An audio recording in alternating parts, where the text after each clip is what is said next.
Good evening, everybody. Thank you for coming out here. Feels great to be back in Australia.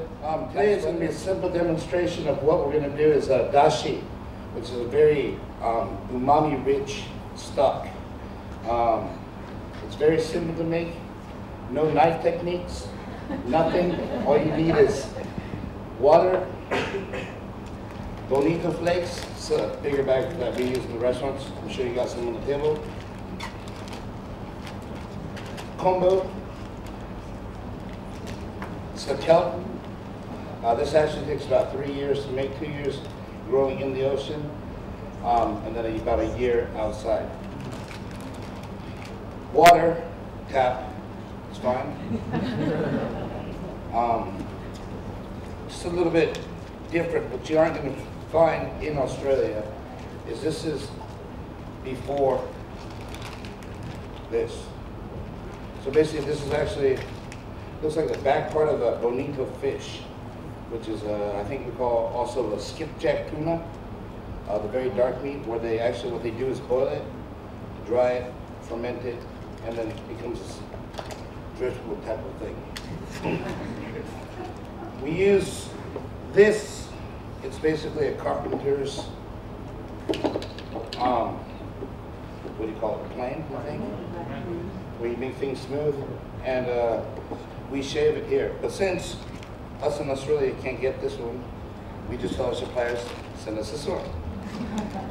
If you forget what it's called, bonito flakes, just tell the guys it's that fishy, pencil shaving looking stuff, and they'll understand what it is. Since I can't really talk and do everything at the same time, my assistant June will make the dashi for you, and I'll explain it as we go along. And just another quick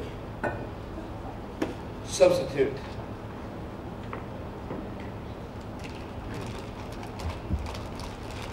These two together is this.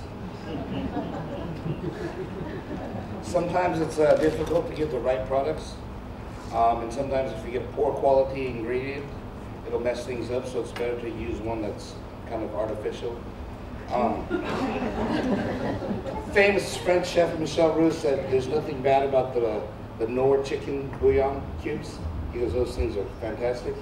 Instead of doing everything yourself, just pop it in. Sometimes, instead of making the real thing, just a quick teaspoon of this might do the same. Okay, let's start. Basically, what we've got to start off with is the kombu. Feel free to open up what's in the bag, smell it.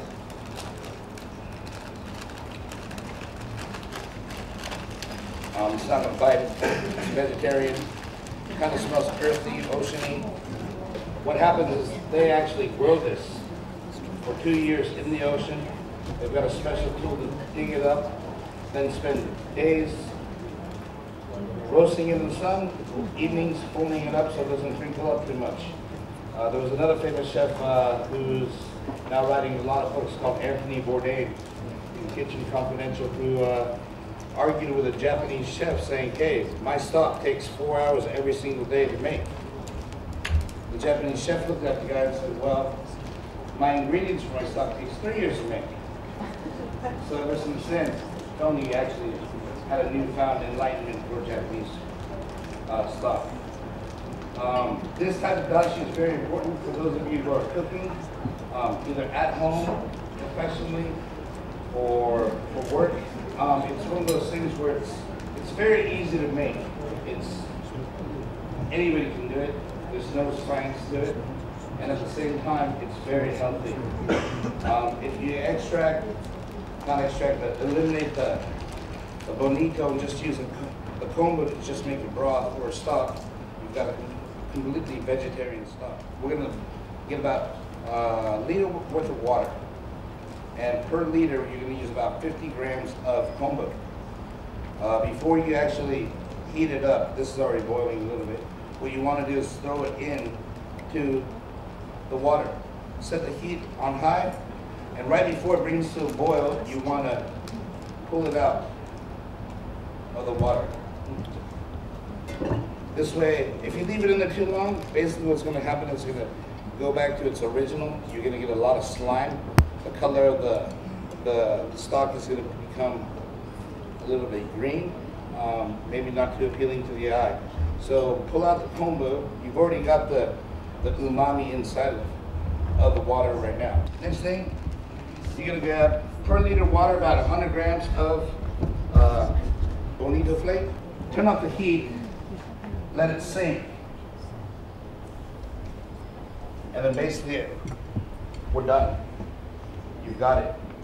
Give it a little bit of a stir, and then basically the finishing product, what June's gonna do is just put it through a sieve to make it one of those, just a clear water stock. Now it's got the glutamate from the kombu, and it's got a lot of isonate from the bonito. Since I've been chefing professional with Coach Jones, umami has been this word that's been killing me. It's something that I couldn't figure out. I could understand, but I could not explain to my chef friends that were more on the western side. They're like, Shingo, what's umami? I'm like, don't know. It's this thing that you've really got to taste to understand. And ever since I've been working with Kumiko, I've actually lost some sleep over it, but could not think about what it actually was. So it's one of those, to me, it's one of those unexplainable tastes, but I just dawned on me yesterday, is like when you see a little baby breastfeeding on mother's milk, you see this happy, content little face. And, you know, it's like, don't bother me. So I'm like breaking down a Japanese word and changing it into English, and it's like, ooh, mommy, that's it. You know?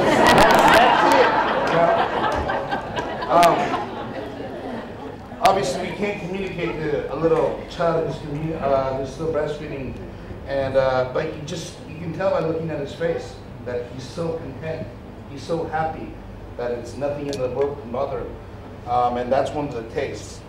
Basically, what we've done with this dashi today is we've made 2 different types of soups. I think most of you might be familiar with Japanese food. Miso soup. Is everybody familiar with miso soup? Anybody not? By show of hands, don't be embarrassed. I've made one, which I would never do, without dashi. And I've made one the standard way with dashi. Some of you guys might think, oh, this is a nice one, and that might be the one without the glutamate and everything. And then the others might say, wow, this is a real thing. But that's up to you. It depends on how each of the flavors acts within your taste buds. So hopefully you'll be able to say and look at your ingredients, taste the 2 different soups, and say which one's better. The miso itself and the fermentation of the soybean has a lot of umami in itself. And we were actually surprised today to see, just by adding a little bit of kombu and bonito flakes, how the flavors would change so much. Sushi is full of umami as well. I use the highest ingredients of salt and sugar from Japan, and I also use the kombu, the kelp, just to make my sushi rice vinegar. Some people just use vinegar, but I tend to do the whole thing. There's a lot of things that you can do that I wrote on the little paper, is that with the recipe books, you might find difficult recipes for fish stock and vegetable stock and all these different stocks. Basically what you can do is change it with dashi and add a little bit of what we call fusion. And also I think it's a very easy thing to use. And there was a question earlier when Kumiko was up here. What we tend to do is we freeze and make cubes. So if you cannot use it, it's not very expensive anyway. So you can just throw it away, or it's easy to make on the spot. So there's not necessarily, but if you really want to hold on to it, just throw it in the freezer and make little dashi cubes with it. All right?